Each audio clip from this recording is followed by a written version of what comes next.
العالمين الرحمن الرحيم مالك يوم الدين إياك نعبد وإياك نستعين اهدنا الصراط المستقيم صراط الذين أنعمت عليهم غير المغضوب عليهم ولا الضالين آمين. بسم الله الرحمن الرحيم. الحمد لله رب العالمين وأفضل الصلاة وأتم التسليم على سيدنا ومولانا محمد وعلى آله وصحبه أجمعين. سبحانك لا علم لنا إلا ما علمتنا إنك أنت العليم الحكيم. اللهم انفعنا بما علمتنا وعلمنا ما ينفعنا وزدنا علما والحمد لله على كل حال. بسم الله الرحمن الرحيم. فإن لم يملك إلا الإبل lam yalzamhu ta'allumu zakatil ghanam. Fa illam yamlik mongko lamun ora miliki sapa wong lanang, ora miliki ilal ibila kejaba ing unta, ilal ibila kejaba ing unta, lam yalzam mongko ora wajib, lam yalzam mongko ora wajib hu ing wong lanang ta'allumu zakatil ghanami, apa belajar zakat kudus. Bagaimana kawan koyo mengkono-mengkono unta fisail asnafi ing dalem sekerine pira-pira pantang, fisail asnafi ing dalem sekerine pira-pira pantang. Iki saya kaitane karo zakat. Umpama sampeyan kuwi duweni bondo kok ternyata rupane unta kuwi wis tearani sak nisab nek jumlahe ana 5. Nggih, dadi sampeyan awal bulan Syura ternyata wis duweni unta 5. Iku wis pokoke ya sampeyan akhir tahun tanggal 30 Dzulhijjah sampeyan kudu siap-siap belajar ilmu tentang zakate apa unta, nggih. Dan sampean juga wajib belajar ilmu tentang zakat wedhus, sing sampean lagi wedhus, sing sampean duweni apa? Unta, nggih. Lha umpama sampean duweni wedhus tapi ora duweni unta, ya wajib belajar zakate wedhus, nggih, ora zakate unta, nggih. Dan seterusnya. Nisbate sampean tani pari, ya berarti sampean iku wis duweni kewajiban mempelajari ilmu zakate tentang pertanian, nggih. Kayak sampean panen wajib ngetokno ta ora itu kudu sampean apa pelajari nggih. Apa maneh kondisine kadang setahun kuwi panene sampai pindho. Iku totalane kira-kira digabung apa didewek-dewekno. Semisal kaya ngene, sampean panen pari pertama ternyata ning kono durung ono sak nisab. Nek durung ono sak nisab berarti ora wajib zakat. Ternyata kemudian sampean panen untuk yang kedua kalinya gabung dadi siji karo panen pertama ternyata ono sanisa, iku akhirnya wajib zakat ora. Semono uga semisal lahannya sampean beda-beda, nggih, sampean duweni lahan loro utawa lahan telu, panene bareng, padha-padha parine, iku wajib zakat ta ora, nggih. Iku nanti ya kudu sampean pelajari kabeh. Semono uga sampean kok duweni bisnis, mbok bisnis apa wae, berentalan utawa apa, itu sampean wajib mempelajari ilmu zakat tentang apa? Bisnis, nggih. Sampean ora usah mempelajari ilmu tentang zakat wedhus, ora duweni apa? Wedhus, nggih. Sampean ora usah belajar zakat tentang unta, sampean ora duweni apa? Unta. Ngerti unta nek ora nggone kebun binatang utawa nggone Mekah ya ngerti apa? Unta. Dadi ora usah sampean pelajari, nggih. Kemudian kaitannya dengan zakat, nggih, masih kaitannya dengan zakat soalnya normal wong kuwi nek duweni duit biasanya medhit. Mulane cara istilah Al-Qur'an di mana orang itu semakin kaya maka sebenarnya semakin medhit. Nggih, wong saya surga itu justru malah cara teori Quran biasanya sing akeh wong kuwi malah saya medhit. Kenapa demikian? Karena cara berpikir Islam, cara berpikir syariat, orang itu banyak mengeluarkan sedekah ataupun tidak, itu standarnya adalah persentase, bukan nominal. Oke, bukan apa? Bukan nominal. Semisal kayak gini ya, umpama sampeyan dina iki duweni duit 50.000, sampeyan sedekahno Itu berarti wis separuh harta. Nggih, wis separuh harta. Dibanding ana wong sugih duwite ning kono 1 juta, sedekah 100.000. Nggih, itu belum ada separuh apa? Hartanya. Sehingga perbandingannya adalah orang yang sedekah dengan 25.000 itu kualitasnya lebih tinggi dibanding orang yang sedekah cuma 100.000, karena dibandingkan dengan nominal yang dia miliki adalah 1 juta. Jadi Islam itu memandangnya adalah persentasenya. Mulanya cara bahasane dawuh Kanjeng Nabi adalah ojo sampai kita itu ngeremeh sedekah wong liya, meskipun yang disedekahkan itu adalah sesuatu yang kecil. Karena jangan-jangan yang dia sedekahkan meskipun kelihatannya itu kecil, jangan-jangan itu adalah kualitasnya lebih tinggi dibanding kita yang sedekah mungkin secara nominal lebih apa? Lebih besar. Ini kaitannya dengan sedekah. Kemudian lagi kaitannya dengan zakat. Kaitannya dengan zakat karena memang wong kuwi ora gelem zakat kuwi ancamannya ya ngeri. Ancamannya ngeri. Wong ora gelem nampa zakat iku ya kriminal. Ojo nyalano wong sugih tok, tapi kadang ono wong fakir sombong cara Islam malah keliru. Satu contoh ini, semisal posisi saya itu sebagai mustahik zakat, orang yang berhak menerima zakat. Kemudian ono wong arep zakat, ngewehno zakatnya nggunanku, aku nolak, itu aku keliru. Karena efek saya itu menolak berarti ada syariat Islam yang tidak berjalan. Cuma ini kan wong normalin wong kuwi nek tek wae mesti tek tompo. Wong kadang ora termasuk mustahik wae ngaku-ngaku mustahik. Kadang ora berhak lho, bansos kadang ya ora apa berhak asline. Tapi kadang yo ngaku-ngaku aku yo termasuk, aku yo termasuk. Karena posisi adalah menerima, ya. Tapi yang jelas dalam aturan Islam seperti itu. Nek ono wong mustahik zakat yang berhak menerima zakat, kok ning kono ono wong ngwehi zakat, dekne ora gelem nampa iku keliru. Dekne gelem nampa nek pancen tek perang pemerintah diancam pemerintah ya harus diancam. Karena efek dia tidak mau menerima, maka nanti ada ajaran syariat yang tidak berjalan. Tapi mayoritas adalah orang yang di situ mestine zakat, akeh sing ora gelem zakat. Sing akeh mesti iki, nek nampa enteng, kari nampa mesti seneng deh, mesti seneng. Tapi ini yang dibahas di dalam Al-Quran diantaranya adalah orang-orang yang di situ tidak mau menyerahkan zakat. Gini ya, ono ayat Al-Quran dan ini saya mohon tetap diingat ya, karena ini sebenarnya awal mulanya adalah orang Yahudi. Tapi meskipun demikian, sebenarnya di zamannya Kanjeng Nabi itu pirang-pirang. Ono ayat Al-Quran ya ayyuhalladzina amanu inna katsiran minal ahbari war rubbani la yaquluna amwalan nasi bil batil wa yasudduna an sabilillah. Kemudian dilanjutkan walladzina yaknizuna adh-dhahaba wal fiddata wa la yunfikuna fi sabilillah fabashshirhum bi'adzabin alim. Yauma yuhma 'alaiha fi nari jahannam fataqwa biha jibahum wa junubuhum wa dhuhuruhum hadza ma kanaztum li anfusikum fadhuqu madza taknizun. Wis kita terang ayat ini. Tradisi wong Yahudi adalah inna katsiran minal ahbari wal ruhban. Mayoritas dari orang-orang alimnya orang Yahudi dan orang-orang Nasrani, jadi wong-wong alim, tokoh-tokoh agamanya, contoh gampang ini, tokoh-tokoh agamanya baik dari kelompok Yahudi ataupun dari kelompok apa? Nasrani. Itu punya ciri khas kriminalnya adalah layak kuluna amwalan nasi bil batil. Jadi mangan bondone umat tapi dengan cara yang tidak dihalalkan. Dengan cara yang tidak dihalalkan. Ini kemudian para ulama menafsiri dengan tafsiran yang macam-macam. Ada yang menafsiri yakuluna amwalan nasi bil batil. Mereka itu adalah mengambil hartanya umat dengan cara mengatasnamakan agama. Jadi ini cara gampangannya, semisal contoh kayak gini deh. Ayo dan wakaf nih gue apa? Tempat-tempat ibadah. Ayo wakaf nih gue TPP.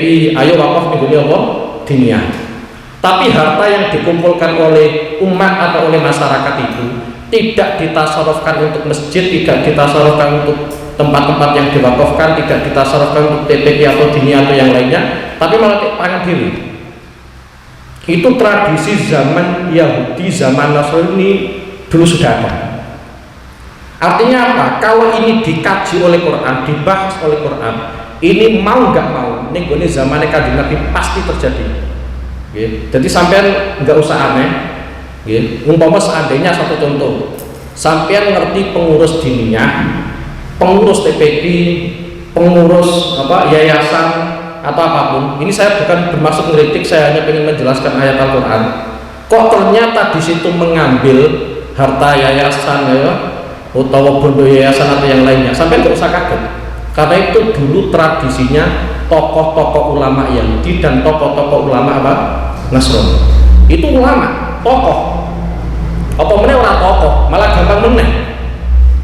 Dan mereka itu mengatasnamakan agama, kampanyenya itu ya juga mengatasnamakan agama. Silakan sampean wakaf untuk masjid, sampean wakaf kanggo madrasah, sampean wakaf kanggo TPD. Bar duite kumpul ora tik tasarruf ning gone masjid, ora tasarruf nang madrasah, tapi malah dipangan piyambak. Itu tradisi inna katsiran minal ahbari war rubbani la ya'kuluna amwalan nasi bil batil. Nggih, mulane cara pesene bangun nggih di antara sampeyan iku dadi wong aja kagetan. Nggih, sampeyan dadi wong aja kagetan. Perkara kuwi nek wis bahas Quran bo apik bo elek, iku mesti terjadi. Nggih, bo apik bo elek. Mulane sebenarnya ana pesen-pesen ning gone Al-Qur'an, semisal kelakuane wong Yahudi ternyata korupsi, kelakuane wong Nasrani ternyata korupsi. Umpama umat Kanjeng Nabi ono sing korupsi, sampeyan ora usah kaget. Nggih, meskipun itu adalah kriminal. Artinya dari ayat ini pula kita itu juga dipaparkan, dijelaskan oleh Allah Subhanahu wa taala bahwa pelaku korupsi itu bukan hanya menteri. Nggih. Pelaku korupsi itu bukan hanya menteri. Sebenarnya siapapun yang di situ ada peluang korupsi, maka potensinya juga korupsi. Meskipun kalau ada orang ngurusi masjid, kita ya husnudzon, itu wong apik wong ngurusi masjid. Umpama ono wong ngurusi madrasah, ya kita husnudzon itu wong apik soalnya ngurusi madrasah. Tapi nek cara Al-Qur'an sama peluangnya. Karena dulu pernah dialami oleh orang Yahudi, pernah dialami oleh orang Nasrani. Dan itu juga mengatasnamakan agama. Oke, jadi ngedol agama sing ning kono pengen memperoleh dunia. Lah orang yang seperti ini maka jangan berharap gondo swarga. Nek cara bahasa hadis itu terangno lam yarah raihatal jannah. Nggih, lam yarah raihatal jannah. Ora mungkin wong niku gondo swarga. Padahal surga itu umpama tempatnya ning gone jarwetan, nggih. 50 tahun perjalanan nggih, umpama sampean mlaku saka kulon surga iku ning Jarwetan.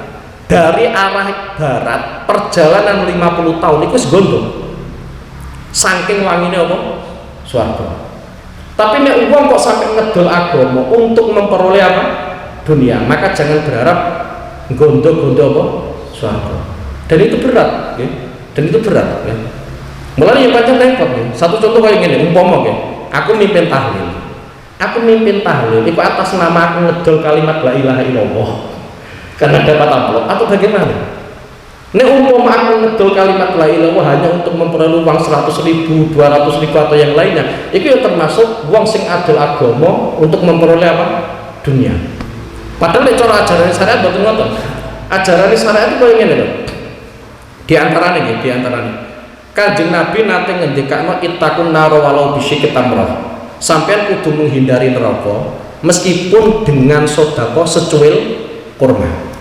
Iku Sayyid Abdul bin Alawi Al-Haddad, beliau ngendikakno separuh kurma sing sampean sedekahno sok ben ning gone yaumul kiamat wonten teng ngersanipun Allah Subhanahu wa taala tik bandingno dunia dan seisinya itu lebih unggul secuil kurma.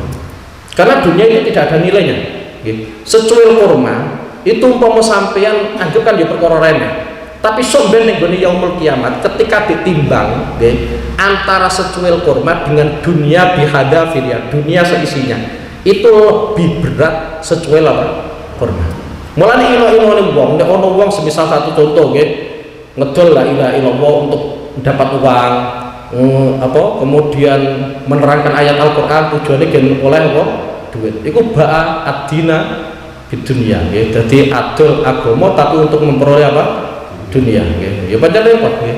Dan itu sudah pernah terjadi, yaitu adalah kelompok orang Yahudi, kelompok orang Nasrani, dan itu tokoh-tokohnya bukan orang biasa ya. Para ulamanya ya, para ulamanya. Itu yang pertama ya, tafsiran yang pertama. Tafsiran yang kedua ya, yes, pokoknya nek ono perkara-perkara apik kemudian tik maklarno itu biasa nggih. NU tik maklarno ya bolak-balik, Muhammadiyah tik maklarno ya bolak-balik, Islam tik maklarno ya bolak-balik. Kadang kepentingan politik tapi mengatasnamakan apa? Agama nggih. Iku ajeng ngedel agama demi apa? Politik. Dan seterusnya nggih. Dan banyak kasus-kasusnya. Ora usah terlalu apa ya. Iki sensitif nggih. Tapi yang jelas gini loh, pokoknya pesen Mbak Mun, pokoknya yang melihat peristiwa-peristiwa yang seperti itu orang usah kagetan. Ini ono menteri korupsi, kita agak kaget karena biasa. Saking seringnya menteri apa? Korupsi. Ono kiai kok korupsi. Wah, iku innalillahi wa inna ilaihi raji'un. Tapi sampai rasa kaget ayat Al-Qur'an kok ini. Inna katsiran minal ahbari war rubani la ya'kuluna amwalan nasi bil batil.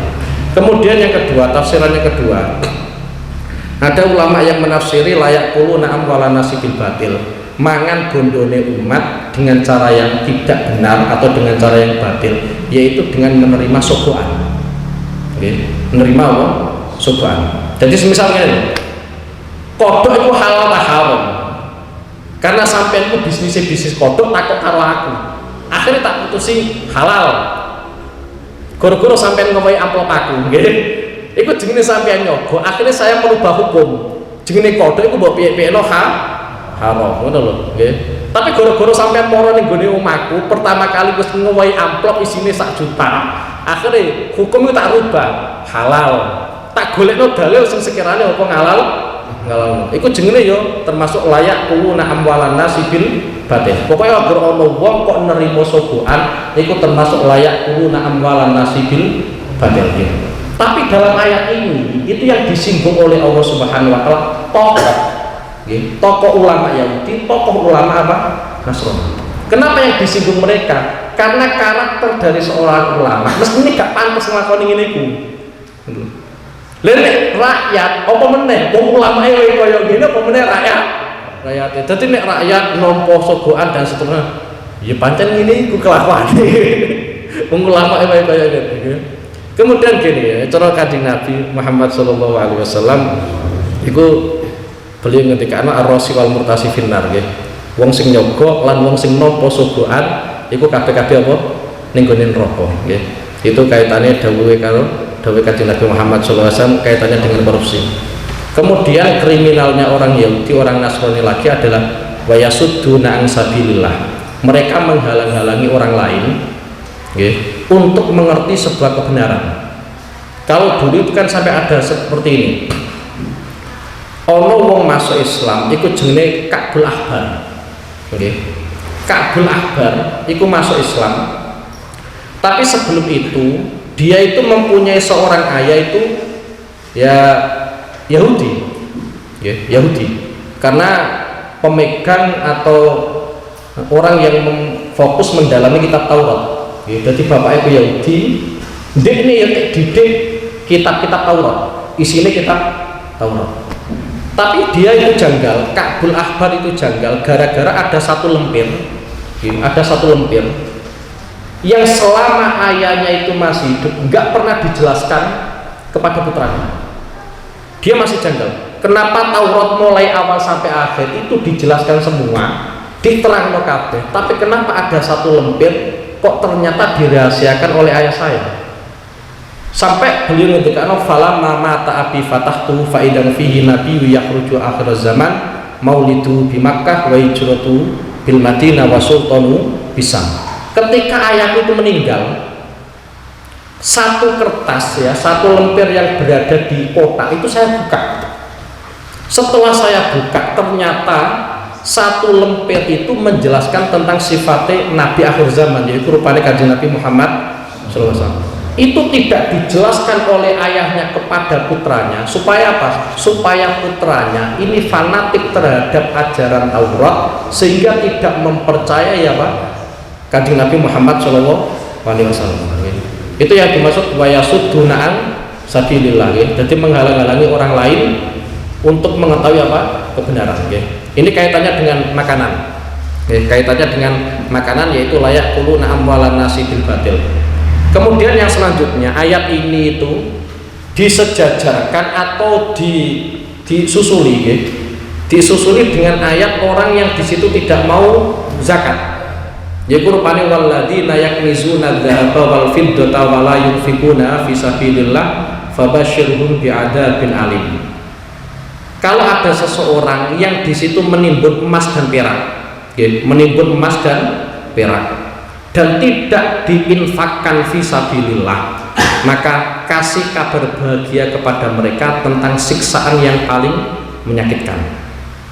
Siksaan yang paling menyakitkan bagi orang-orang yang tidak mau zakat, ternyata dalam ayat itu dijelaskan, yauma yuhma 'alaiha fi nari jahannam, yaitu pada saat emas dan perak tersebut dipanggang ning gone apa? Geni neraka, fatuqwa biha jibahu. Kemudian tegar ngecos batuke. Nggih. Bareng wis ngecos batuke wa junubu lempeng ya. Wis bathuk lempeng wa dhuhuru gegere. Emas yang selama ini disimpan, perak yang selama ini disimpan, ternyata pada akhirnya tek panas mau nganggo geni neraka, bar tek panas terus tek cos ning gone bathuke, ning gone lempengane iki nggih. Terus ning gone apa? Gegere. Wis tek cos kaya ngono wis tek palang-palang. Hadza makanastum li anfusikum. Inilah harta yang selama ini kalian simpan untuk diri kamu sendiri. Ya. Sampean bayang oleh umpama sampean melakukan tindakan apapun ya, melakukan tindakan apapun, kemudian ternyata hasilnya itu nihil ya. Wis tek ketokno hasilnya koyo ngene, ora mung tek ketokno tapi tek olah-olahno hadza makanastum yang fasum iki lho kelakuanmu koyo ngene ya. Kira-kira ini malah tambah apa? Tambah apa? Fadzuqu madza taknizun, silakan kamu mengicipi apa yang selama ini sampean apa? Simpen. Iki kaitannya wong sing ora gelem zakat. Kaitannya wong sing ora gelem zakat. Dadi harta yang selama ini ditimbun, yang disimpan pada akhirnya sok ben ning gone yaumul kiamat itu adalah sebagai alat yang digunakan untuk menyiksa. Mulanya hati-hati ya. Jadi kaitannya dengan orang yang tidak mau zakat itu setara dengan orang yang di situ riswah, yaitu wong sing nyogok, setara dengan orang yang di situ menjual agama demi memperoleh apa? Dunia. Mulanya hati-hati. Artinya kalau ada orang kok ngedol agama demi memperoleh apa? Dunia, itu siksaane mesti ngeri. Sok ben sing gawe tontonan ya kuwi. Nggih, ya ku wong sing ning kono ngedol agama tujuan ya apa? Untuk dunia. Begitu pula wong-wong sing ning kono apa? Ora gelem bayar zakat. Mulane dawuh Kanjeng Nabi bener wis pokoke kita nyiasati piye carane harta kita itu terjaga barokah, terjaga manfaatnya. Di samping kuwi harta itu sebenarnya bisa dijadikan sebagai obat. Satu contoh, karena ini hadis Kanjeng Nabi, ini hadis Kanjeng Nabi ku mesti bener ini hadis Kanjeng Nabi mesti bener. Kanjeng Nabi ku nate ngendikano hasinu amwalakum bizakat. Hasinu amwalakum bizakat. Jagalah harta kalian semua dengan membayar zakat. Jadi sebenarnya dengan kita membayar zakat itu sebenarnya menjaga harta kita, bukan hanya dari sisi nominal, tapi barokatul amwal, keberkahan dari sebuah harta itu juga dijaga dengan kita mengeluarkan apa? Zakat. Di samping itu hadisnya juga dilanjutkan wadawu mardokum bisodaqah. Sampeyan kuwi nek duweni wong-wong loro iku obatono nganggo apa? Sedekah. Mulane Abu Yasin Muhammad ya, Abu Yasin Muhammad itu nate nerangake. Di antara keterangan yang biyen iku ana wong. Nggih, ana wong kuwi ternyata duweni penyakit ning gone dengkule. Nggih. Ning gone dengkule beberapa tahun. Teh obati apa wae gak waras. Nggih. Teh obati apa wae gak waras. Dokter spesialis yo ora marasno, nggih. Dan itu dialami beberapa tahun. Bukan hanya 1 tahun atau 1 bulan atau 1 minggu betul, ya, tapi beberapa tahun. Ya. Ternyata kemudian ada seseorang yang di situ ahli kasus, ya, ahli kasus. Ternyata dia bermimpi supaya memberikan saran ya, kepada orang yang penyakitan kui supaya ngeduk sumur. Sumur kui kok gen metu banyune tek manfaatno wong akeh. Ya. Akhirnya dilakukan, saran itu dilakukan. Ya. Setelah saran itu dilakukan ngeduk sumur, ngeduk sumur akhirnya banyune metu tek manfaat wong muslim akeh, ternyata durung ana seminggu iku dengkul iku waras. Padahal selama ini diobati beberapa tahun sampai menghadirkan dokter-dokter apa spesialis, ternyata waras. Ternyata warasnya ternyata nganggo apa sedekah, yaiku gawe sumur gen banyune iso tek manfaat wong muslim nggih. Mulane Kanjeng Nabi wis dawuh iku mesti bener nggih. Padahal mardokum apa bisedekah nggih. Kemudian gini lagi nggih. Saya mohon sampean iki ya pokoknya sedekah nggih. Saya tidak mensyaratkan sedekah sampean kudu akeh nggih mboten, kemudian kepada orang lain nggih mboten, karena nek cara aturane hadis kuwi sampean sedekah sing terbaik justru malah ning gone wong-wong sing sampean sing pedhe karo sampean. Misal sampean sedekah ning gone bojone sampean sedekah ning gone anake sampean, bukan kepada orang lain. Nggih. Nek cara bahasa hadis, karena dengan sampean sedekah ning gone keluargane dhewe, iku ana dua prestasi, satu atas nama sedekah, yang kedua adalah mempererat tali silaturahim. Mempererat tali silaturahim. Sampai ning bab zakat iku terang umpama sampean duweni dulur kuwi ora ning daerah Pucangan. Sampean ape sedekah. Nggih. Malah justru tek sunano kon nunggu dulurmu sampai mulai dhisik. Kira-kira nek iso mulai cepet ya tunggu. Supaya kok zakat ini sampai meno dulure sampeyan sing ning kono termasuk apa mustahil.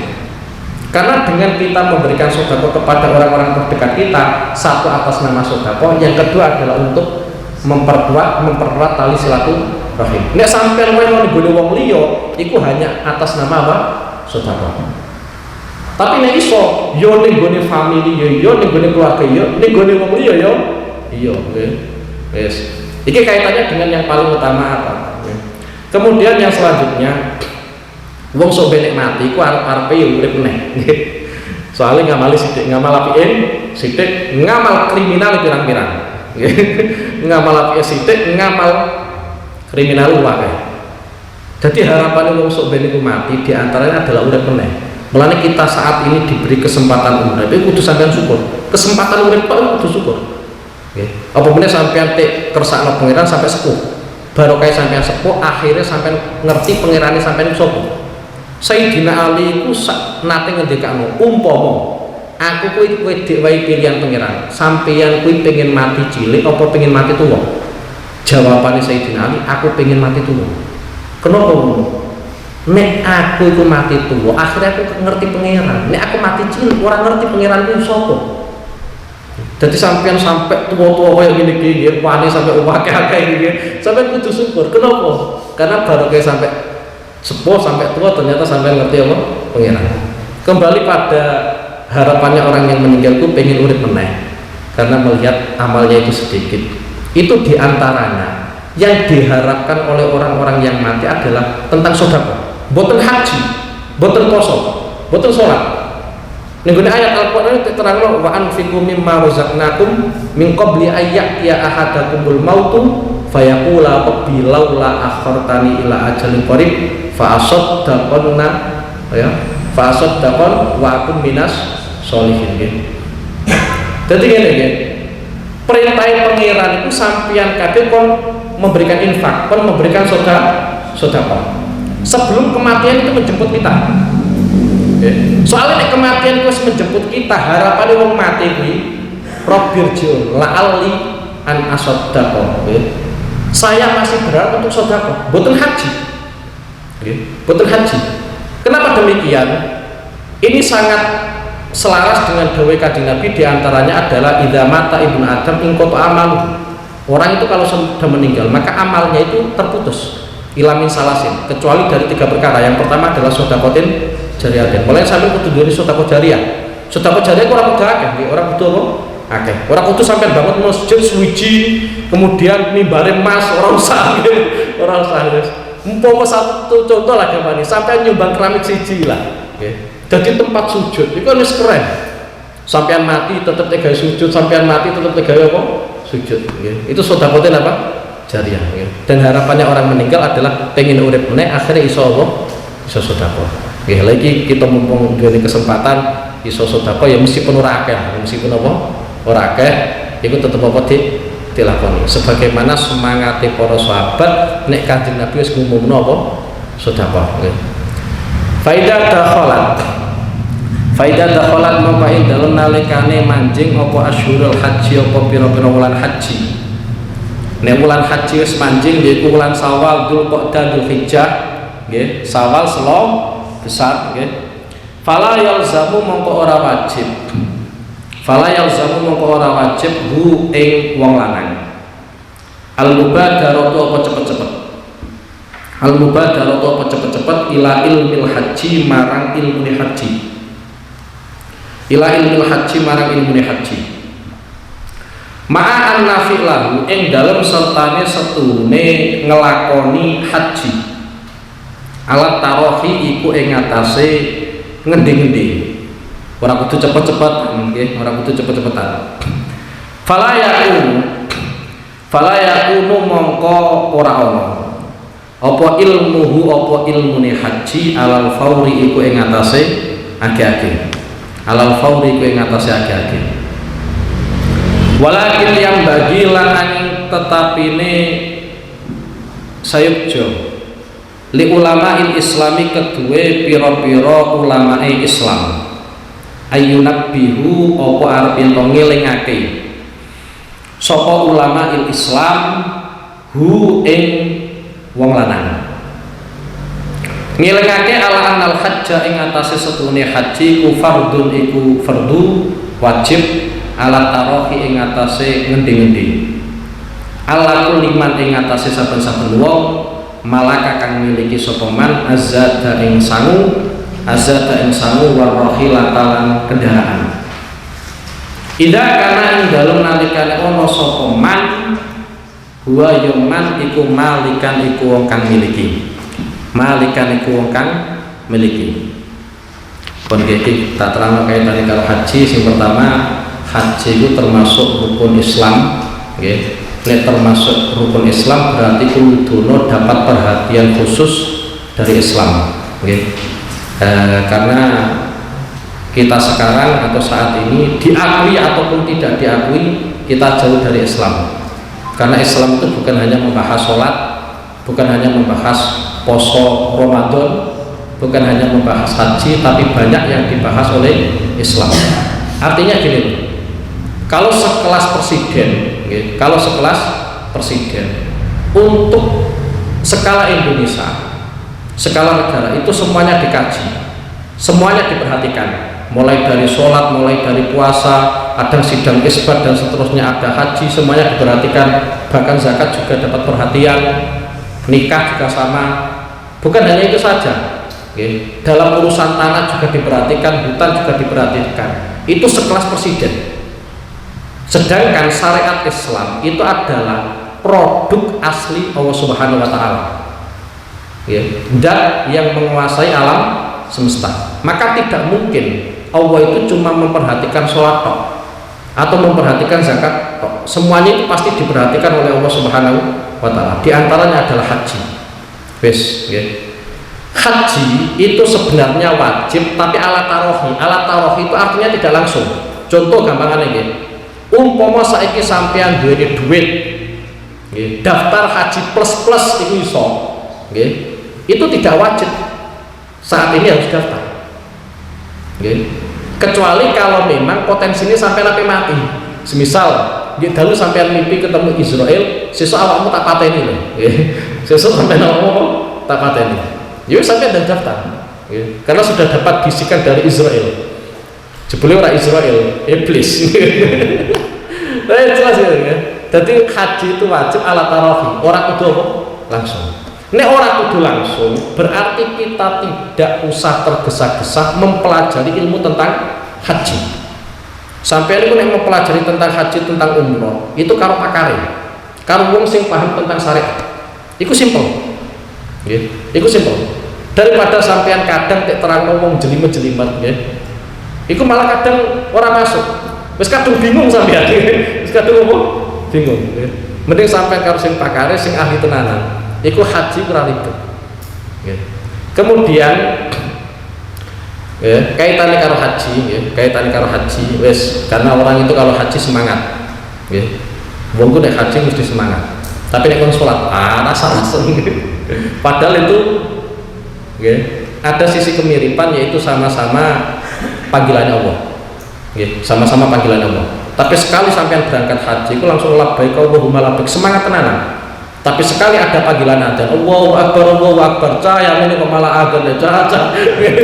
Lah iya, sama-sama panggilannya pengeran. Tapi anehnya, yang sholat itu terkesan kriminal, sedangkan yang haji adalah sesuatu yang banget dicita-cita. Padahal nek cara bahasa hadis, awwalu ma yuhasabul mar'u yaumal qiyamah adalah as-sholat.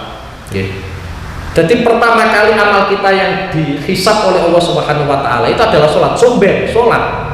Nek sholat itu sampean apik, ngamal sing mesti apik. Tapi nek sholat sampean ditolak, jangan arep-arep hajine sampean apik. Nggih. Meskipun sampean haji ping 30 atau ping 50 tetep angel diterima nek sholatnya sampean bisa elek. Nggih. Saya bukan promosi tentang sholat tok mboten nggih. Ini nanti saya jelaskan tentang fadhailul haji nggih, keistimewaan haji juga nggih. Tapi yang jelas seperti itu nggih. Jadi mestinya kalau kita punya mental ketika dipanggil oleh Allah kaitannya dengan haji, ternyata kita semangat, labbaik Allahumma labbaik, bareng-bareng kita semangat. Kenapa kalau dalam sholat kok ternyata kita itu ya kan duwe penyakit kronis. Agrono ada sumpek rasanya ya. Padahal sama gitu. Sama-sama disunahkan jawabi. Kita ketika berangkat haji itu kan kita mengucapkan labbaik Allahumma labbaik. Itu nek cara diartekno sedika dawuh nggih nek cara wong Jawa nggih, labbaik Allahumma labbaik la syarika labbaik innal hamda wan ni'mata laka wal mulk la syarika laka labbaik ya. Itu sebenarnya kan sedika dawuh nggih kula merono kan ngono tok. Dan itu berawal dari ayat Al-Qur'an wa adzin fin nasi lil hajj. Nabi Ibrahim itu dapat perintah dari Allah, sampeyan kudu ngumumno ning gone menungso kabeh kon mangkat haji. Pada saat diperintah seperti itu, Nabi Ibrahim ya setengah komplain. Bagaimana mungkin seluruh dunia saya panggil dari Mekah? Kemudian dijawab oleh Allah Subhanahu wa taala, sing penting sampeyan ngumumno. Engko adapun suarane sampeyan iku nyampe ning gone seluruh alam, iku tugasku. Ora tugasnya awakmu. Sing penting sampeyan apa? Ngumumno. Nanti suaranya sampean tak sampai tekan dindi. Mulai cara keterangan ulama, nek panggilannya Nabi Ibrahim kok ternyata sampean panggil sepisan, berarti sampean mangkat haji pisan. Nek sampean jawabi 2 kali, berarti hajinya sampean 2 kali. Nah, sing repot iki ora dicelok ora gelem apa jawab iki. Ya wis liyane haji sampean apa ora haji gitu. Jadi itu berangkat dari itu. Tapi begitu pula kaitannya dengan sholat. Kaitannya dengan sholat itu, ketika sampean ada orang adzan, ya, ada orang adzan kemudian sampean mendengarkan, itu kan sunahnya sama. Kita disuruh menjawabi. Sampean dengar adzan. Sedangkan sampean dipanggil Nabi Ibrahim, itu terdengarnya itu dulu. Bukan sekarang, ya, bukan sekarang. Adzan itu tiap 5 waktu, itu mesti ono adzan. Dan kita mendengar. Dan disunahkan untuk menjawab. Nek muadzin lagi mengucap Allahu Akbar, kita yang jawab Allahu Akbar. Kemudian setelah adzan kita disuruh untuk berdoa Allahumma rabbadi da'wati tammah wa sholatil qaimah. Itu jawabannya Kanjeng Nabi, halat lahu syafaati. Orang ini berhak menerima syafaatku. Kenapa kalau haji kita semangat, kalau sholat enggak semangat belas? Padahal dipanggil bolak-balik. Lah yo kadang masjid bangun kok wedi gede loh. Sing sholat kadang imam tok, kadang imam karo makmum. Rame pas Jumatan tok karo Idul Fitri. Padahal Idul Fitri ku sholatnya hukumnya sunat, tapi rame. Maghrib wajib malah ora rame. Mbok tak bolak-balik piye. Wes jelas ada kemiripan. Tapi yang jelas gini, ini kaitannya dengan haji. Karena saya juga baca hadis, baca Quran, baca tafsir, kemudian keterangannya para ulama. Kanjeng Nabi nate ngendikano al umratu ilal umrah kafaratun lima bainahuma wal hajju al mabrur laisal jazaa'u ilal jannah. Sampeyan umrah pertama karo umrah sing kedua nggih iku minangka kafarah penglebur dosa-dosane sampeyan. Tahun iki sampeyan umrah, tahun sesuk umrah ya. Dosane sampeyan di antara 2 umrah iki tek lebur pengiran. Saking gedene fadilatul umrah, keistimewaan umrah. Tapi sampean sing ora iso umroh, ora iso haji, santai wae ya. Karena Kanjeng Nabi itu punya opsi banyak, punya opsi banyak dan punya peluang memasukkan surga dengan jalur apapun. Jadi sampai merasa langsung caca, Gus Rob dengan orang haji indah kayak ngono, aku rasa haji, santai wae. Wes al umratu ilal umrah kafaratun lima bainahuma. Umrah yang pertama karo umrah yang kedua itu adalah kafarah kanggo dosa-dosa sing kita lakoni di antara dua umrah. Tapi sebenarnya sholat juga punya seperti itu. Sampai sholat Jumat pertama dengan sholat Jumat yang berikutnya itu juga kafaratun lima bainahuma. Ya minangka pengelebur dosane sampean. Lah sing repot itu kadang gak gelem Jumatan. Malah turu khotibe yo kok sawi, ngimawi sawi, malah komplain barang padune rasa-rasa. Artinya gitu ya. Jadi kalau umrah itu punya keistimewaan al umratu ilal umrah kafaratun lima bainahuma, begitu pula kaitannya dengan sholat. Kemudian dilanjutkan hadisnya, wal hajju al mabrur laisal jazaa'u ilal jannah. Haji sing mabrur, sing dapat predikat mabrur itu balasannya cuma satu, yaitu rupane swarga. Bukan hanya dosa kita disepuro, tapi wong haji kuwi balasannya mesti masuk swarga. Tapi catatan yang harus kita perhatikan adalah haji sing mabrur. Haji sing mabrur itu berat. Yo sampean ning kono tuwaf, dosa-dosaan, nggih, dosa-dosaan. Awake sampean cilik, kadang kembentang rono, kadang kembentang rene. Kira-kira ra iso wis alhamdulillah tenan. Dalam kondisi tenaga diforsir untuk melakukan ibadah, entah itu umroh, entah itu apa, haji. Kemudian sampai ngelakoni tawaf, dua sok kono, dua sok kene, awake sampean krempeng sisan nggih, kuru ra bergizi sisan nggih. Wah, itu kira-kira orang iso wis api-api kok. Nggih. Mulane nek cara bahasane Al-Qur'an fala rafasa wala fusuqa wala jidala fil haji. Panjang potensi ini tukaran. Nggih, potensinya apa? Tukaran. Apa meneh harapannya sampean meleh Ka'bah pengen ngambung Hajar Aswad, nggih. Wis iku desa-desaan.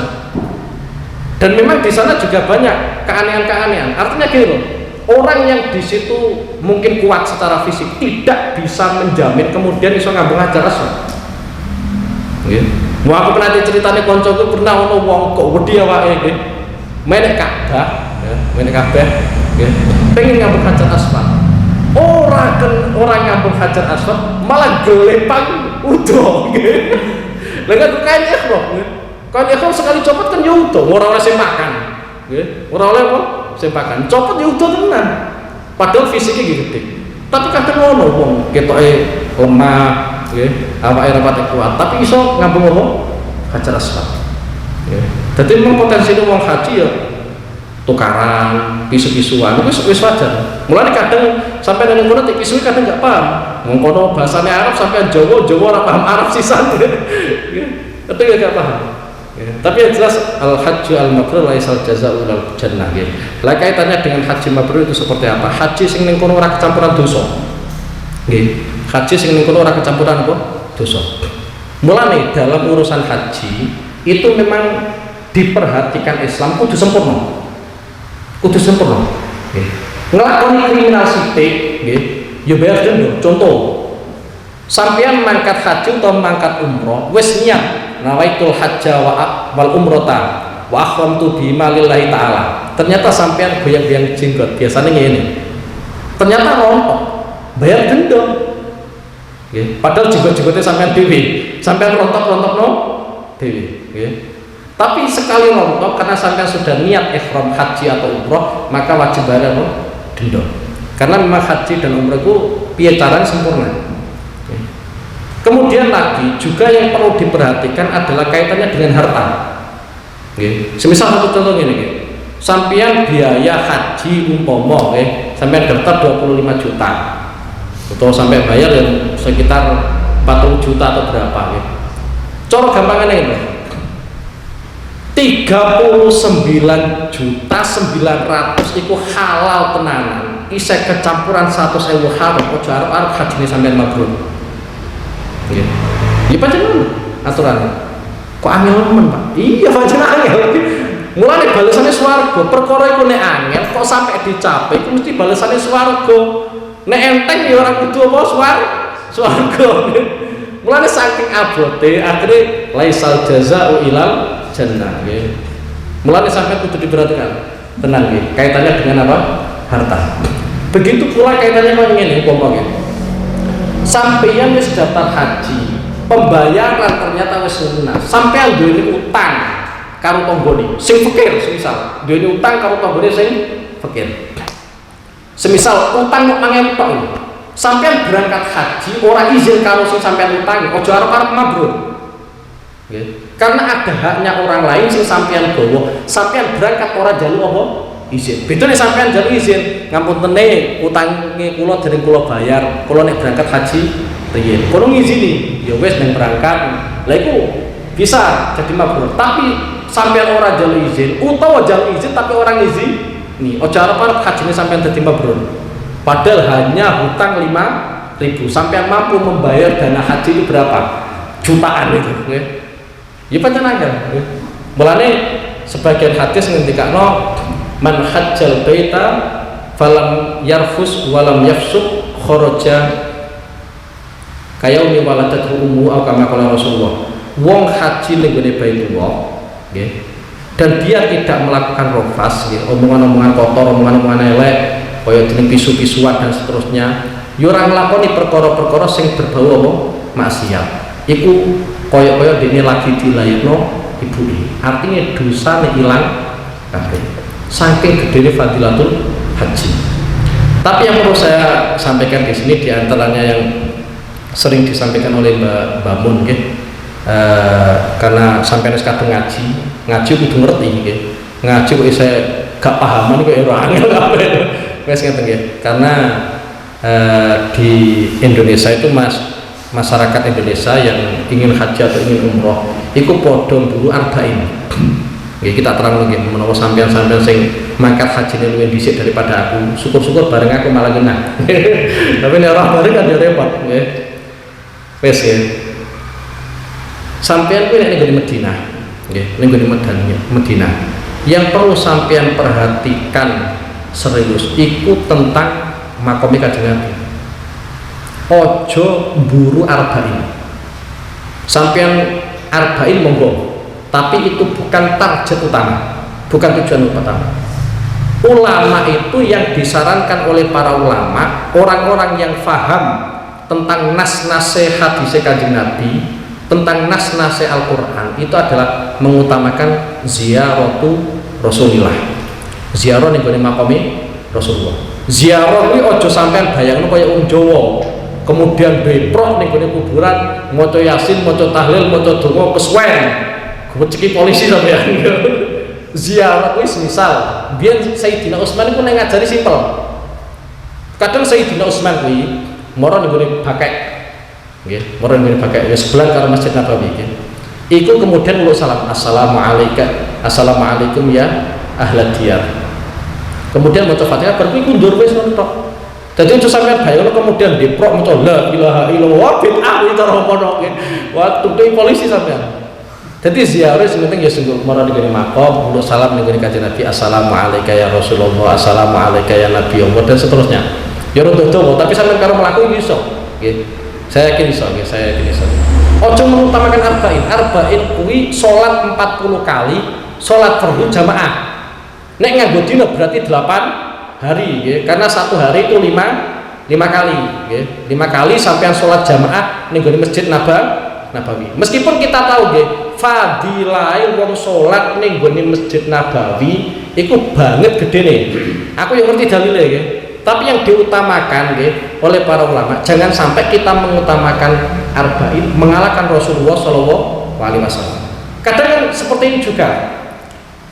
Jadi ono ma baina baiti wa mimbari raudhatun min riyadil jannah nggih. Di antara rumahku dalam Kanjeng Nabi yang sekarang jadi makam Kanjeng Nabi itu dan mimbarku itu ada raudhatun min riyadil jannah. Ada pertamanan dari sekian pertamanan surga. Biasanya wong kuwi nek haji atau umroh mesti dimeno, marane dimeno. Ndonga sakake. Nggih. Meskipun ya dibatasi, ya, meskipun dibatasi, tapi nek meno tenan. Tapi umpama sampean pengen nggone raudhah, tetap harus menjaga etika kita nggone Rasulullah. Karena sampean ini gone raudhah berarti sampean sampingan karo Rasulullah. Sampean menawa ning gone raudhah tapi ora kelingan Kanjeng Nabi. Jadi mestinya kita harus punya adab ning gone Kanjeng Nabi. Meskipun kita kadang ning gone raudhah, meskipun kita melakukan arba'in. Tapi yang harus kita utamakan adalah ziarah Rasulullah. Mulane aku biyen nek kono umroh aku sing tak pernah ya ziarah Kanjeng Nabi. Aku nek gone raudhah paling pindho tok, nggih, pindho tok. Jadi orang pada tak menonton anak, misalnya aku mantep dengan aku disembadani ngono ae. Tapi tak pernah ziarah negeri Kanjeng Nabi. Jadi aku bersolat tuh ziarah, baru terus nyawang langit. Tapi memang seperti itu. Satu contoh seperti ini, wonten hadis Kanjeng Nabi. Tapi ini sama-sama baik. Sampai yang sholat 40 kali, sholat fardu, yakni arba'in, negeri Masjid Nabawi itu juga baik. Tapi ini akan terkesan elek nek sampean kuwi ninggal Kanjeng Nabi.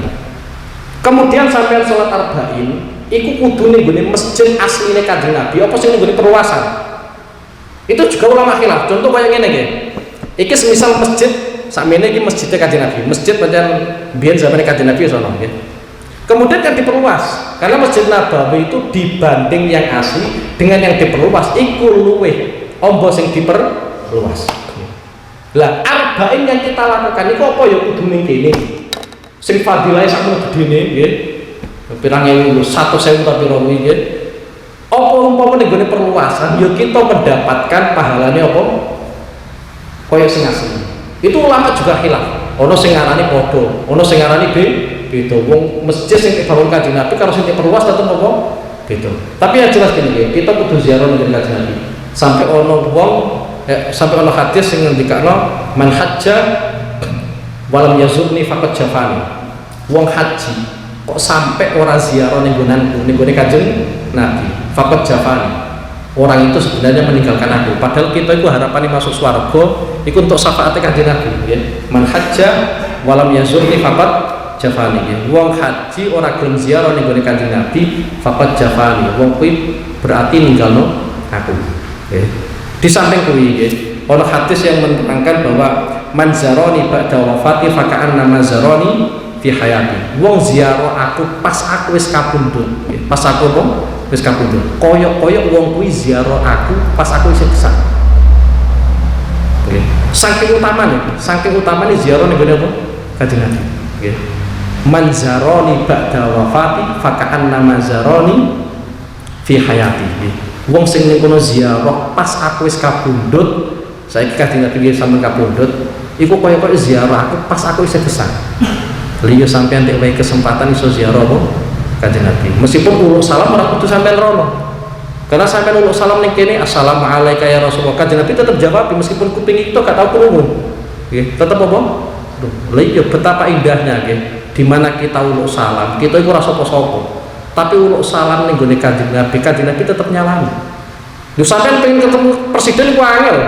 Kudu ketemu ajudan barang, ya. Mau ketemu Pak RT kadang ya angel kok.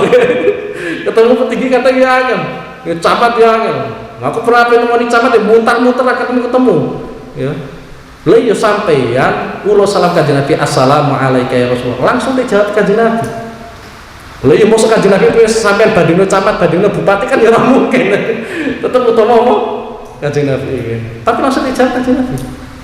Iku lagi uluk salam, apa meneh kita iso ziarah ning kono, nggih. Ya muga-muga ya iso ziarah kono kabeh lah nggih. Ya sebab piye carane meneh pengiran ngersakno kan ya apa? Ono dalane dhewe-dhewe nggih. Ono dalane dhewe-dhewe wong haji ku ya ora kudu sugih, nggih, ora kudu sugih. Nek pengiran ngersakno iku wis mau lagi panggilannya Nabi Ibrahim ya sampai melu jawab ya berarti untuk jatah apa? Merono nggih. Mu kadang ngene, satu contoh kaya ngene. Sampean kapundhut, ternyata pangeran ngersakno anake sampean iku sugih. Akhirnya iso haji sampai pindho sing pertama kanggo pribadi, sing kedua kanggo wong tuane kan iso wae. Nggih. Dadi sampean isih gesang ora tau ngerti Ka'bah, ora tau ngerti makame Kanjeng Nabi, bareng wis kapundhut ternyata sampean diperlihatkan Ka'bah, diperlihatkan apa? Kanjeng Nabi. Nggih. Kemudian mana kaitannya dengan ojo sampai kita ninggal Kanjeng Nabi mbiyen kuwi Sayyidina Bilal. Sayyidina Bilal bin Rabah iki sering tak critakno di mana-mana karena memang ora pantes umpama sampean moro-mrono terus ora ziarah Kanjeng Nabi banget gak pantes sih. Elek-elek umat ya sampean kuwi. Nggih.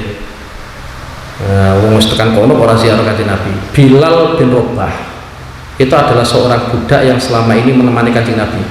Pada saat Kanjeng Nabi masih hidup, Bilal bin Rabah itu diangkat menjadi seorang muadzin. Mantan budak, tapi diangkat derajatnya oleh Kanjeng Nabi, tidak jadi muadzin.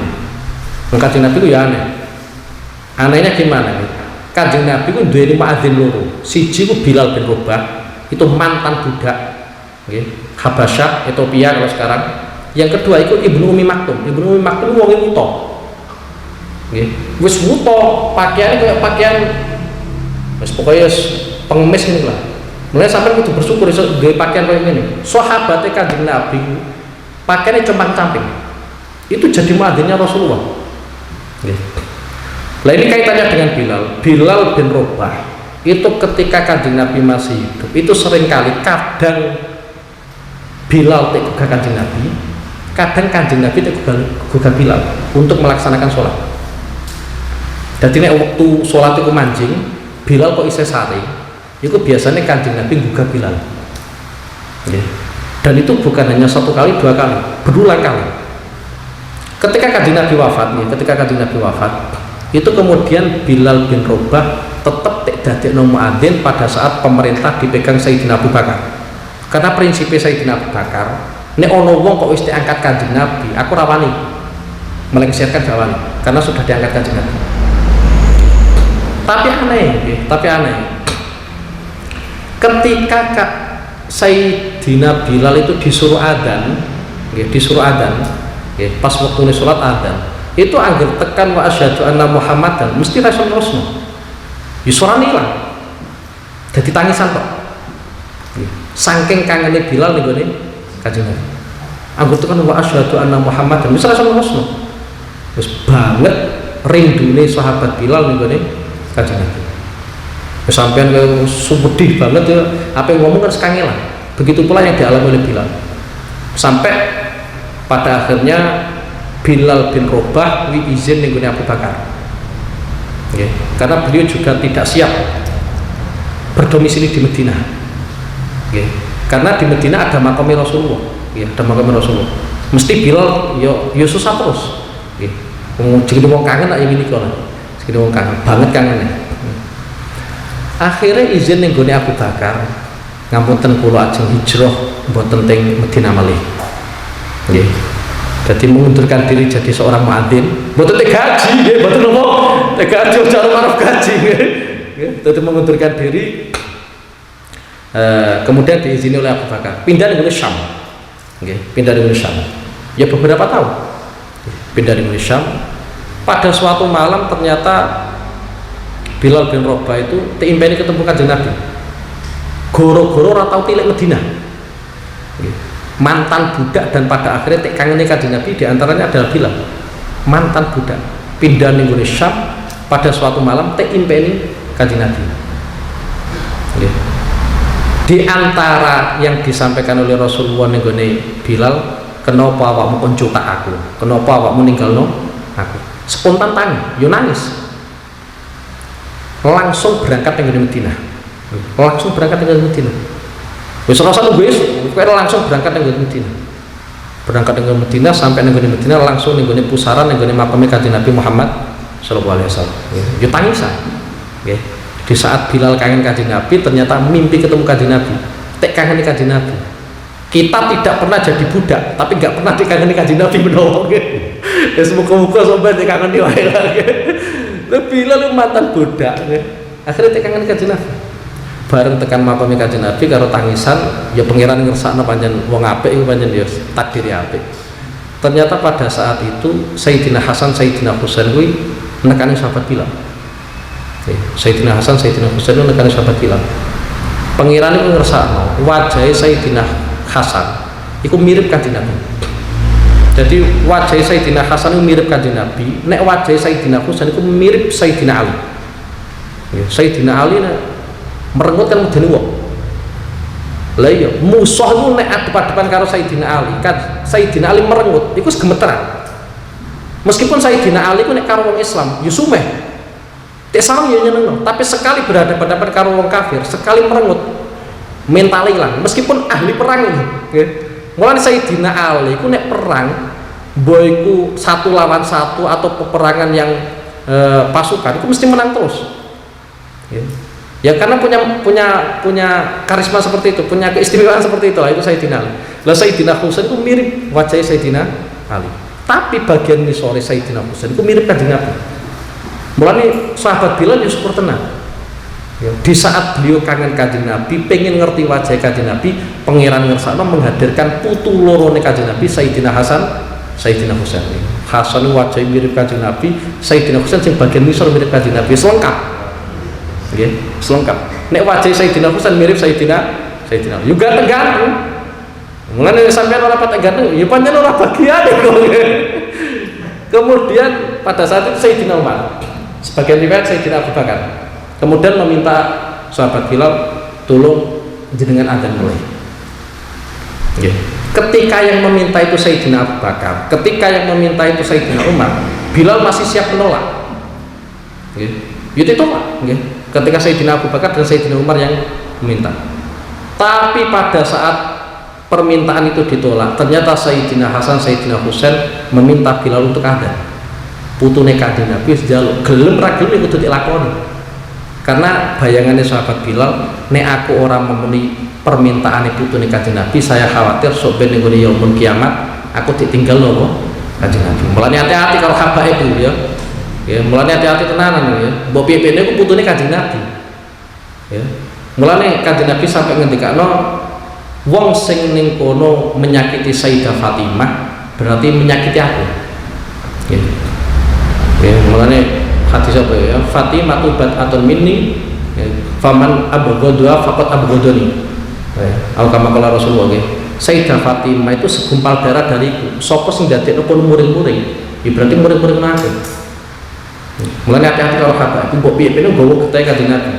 Dadi sahabat Bilal, engko nek permintaane putune kok ora tak penuhi, engko aku sampeyan tinggal Kanjeng Nabi.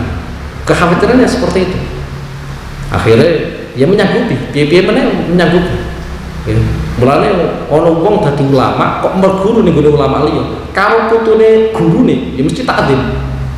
Ya. Mbok piye-piye wis ngene. Kemudian dijadwalkan subuh pas subuh. Kemudian ditentukan sampean kena subuh sampean sing adzan. Dijadwalkan adzan. Akhirnya sahabat Bilal ya adzan. Ketika pertama kali sahabat Bilal kuwi ngucapna Allahu Akbar, spontan seluruh penduduk Madinah tangisan. Sampai dalam ceritanya para ulama disebutkan ora ono tangisan sing paling akeh yang terjadi kecuali pada saat Bilal bin Rabah itu adzan. Kenapa demikian? Karena bayangane ahlul Madinah, penduduk Madinah, koyok-koyok Rasulullah itu urip meneh. Karena ketika di situ ada Bilal, mesti ono Rasulullah, nenek pun ono Rasulullah, mesti ono Bilal. Saking dekatnya hubungan, saking dekatnya hubungan. Itu yang kembali lagi sahabat Bilal. Sahabat Bilal ketika wa asyhadu anna Muhammadan, yo tangisan neh, yo rasa terus neh, dicoba yo rasa. Iku saking kangennya sahabat Bilal niku napa?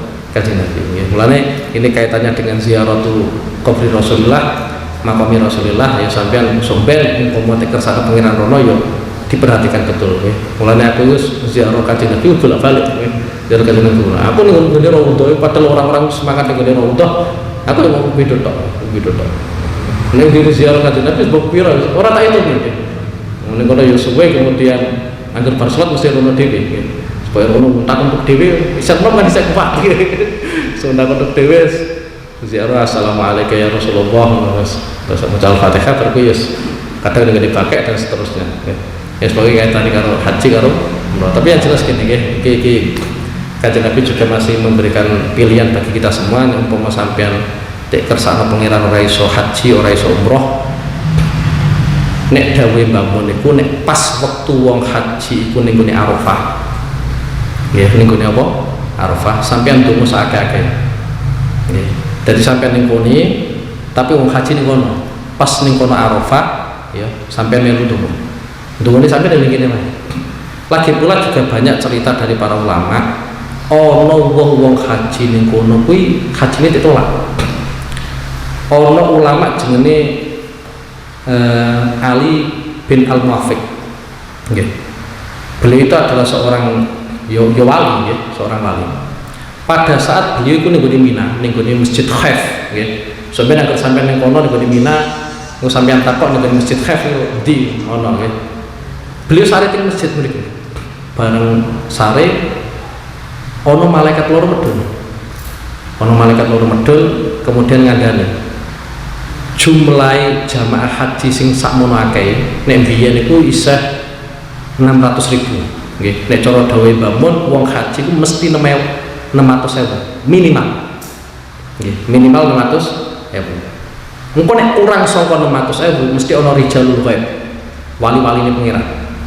Nggih, wali-wali pengiran ya. Pokoknya untuk melengkapi jumlah 600.000. Lah Ali bin Muafiq itu ternyata pas sare ning masjid tek temoni malaikat loro karo tek dawuhi. Jamaah sakmene akeh iku hajine ora terima kabeh oleh Allah Subhanahu wa taala kecuali wong 6. Sampeyan bayangno 600.000 sing tek tampa hajine ku mung wong 6. Berarti ku sekitar piro ya 590 berapa itu ya? Wis sama wakil. Wis akeh wong ora ditampa. Akhirnya beliau bangun ya. Bangun. Bareng tangi susah. Aku ini termasuk sing tompo hajiku utawa ora. Padahal itu sekelas wali. Nggih. Wong kadang kita itu haji poede diterima nggih.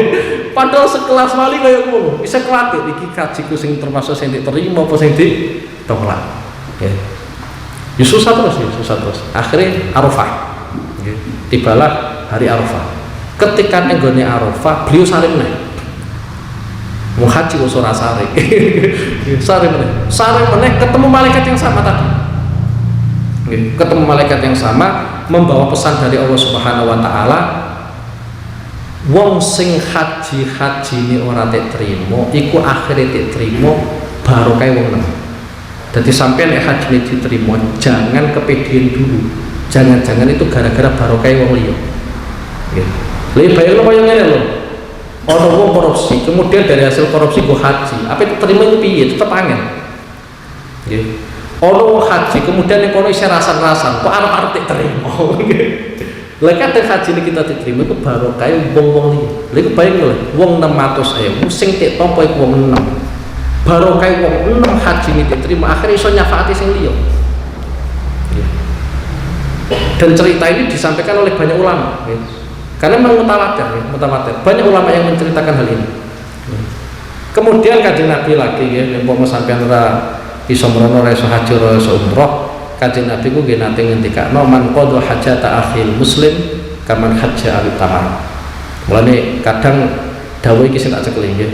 Man qadha hajata akhil muslim kaman hajja awi tamam. Wong sing ning kono nekani keperluane dulure sing muslim iku ganjarane kaya wong haji kaya wong umroh. Nek sampean bener-bener golek fadhole Allah, golek anugerah Allah, umpama ora iso ora usah susah nemen-nemen. Soale kadang pengiran kuwi ngersakno kita untuk ganjaran puniki. Nggih. Dadi sampean umpama ana tanggane kajatan, sampean undang angger moro wis. Iku kaman hajja awi tanah.